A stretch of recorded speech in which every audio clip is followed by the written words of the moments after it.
Freud dizia que a expressão literária é a manifestação do reprimido.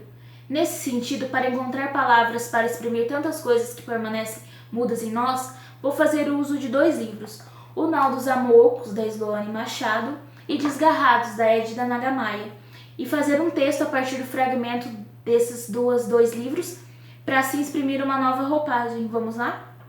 E foi exatamente naquele minuto em que viu pela primeira vez o conjunto da linha do nariz fundir-se com o da sua boca, contornando uma linha branca de dentes quase retos, que teve a primeira suspeita da existência de Deus. Os olhos brilhantes por trás dos óculos já não enxergava bem, nem de perto nem de longe. Era preciso enxergar o céu, a verdade, nos atos e nos homens, enxergar Deus. Havia algo nos corpos que os faziam arrastarem cegamente em busca do outro, como 2 vidas primitivas que se unem para não deixar que a existência se perca. E mortes, muitas.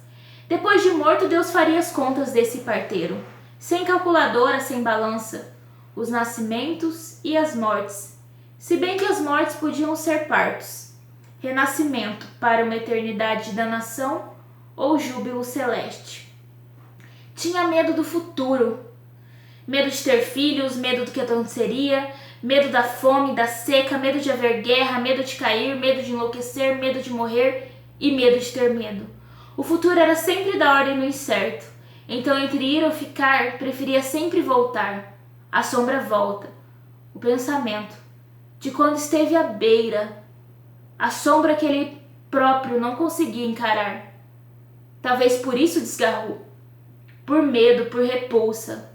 Estavam presos, porque fugiram da realidade. Sim, desta realidadezinha besta e fútil em que vivem os sãos.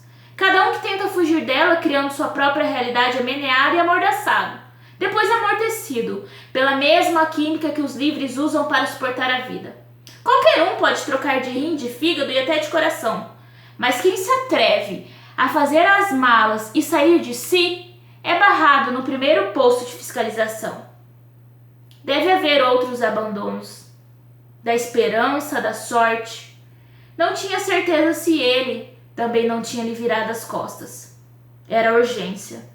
Era a urgência do amor que se perdeu no tempo, a urgência trêmula do ladrão que gostaria de não ser surpreendido, a urgência surda de alguém sentenciado de morte, que corre a fazer tudo o que sempre quis e nunca se permitiu.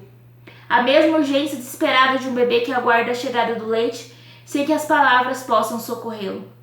E lá dentro, deviam ser correntezas, ventos, tornados, de raiva e incompreensão. Afinal, em que o amor era diferente da loucura? Sentia a dor da carne rasgando, mesmo que seu corpo estivesse intacto. Seria algo como uma alucinação? O amor é uma espécie de alienação, em que a fome e o sono se vão e o amor entregue perdidamente a longos períodos de tristeza e recolhimento. Essa tristeza, essa insensatez, ela não está aqui, desgarrou. É preciso que ouça minhas palavras de amor, ainda que sejam aquelas sobre ti. Minhas palavras de amor.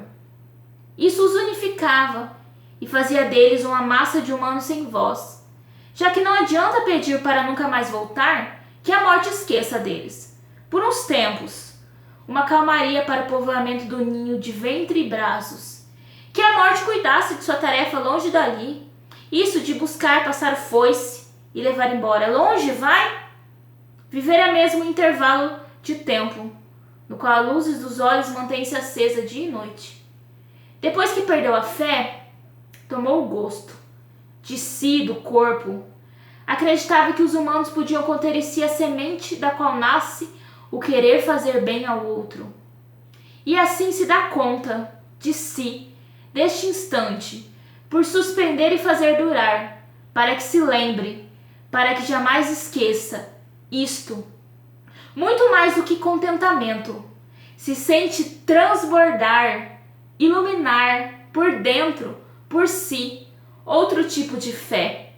Cheirando a passagem de tempo, um sol ameno iluminava o seu rosto, enquanto pensava que escrever é fazer algo de útil com a própria solidão.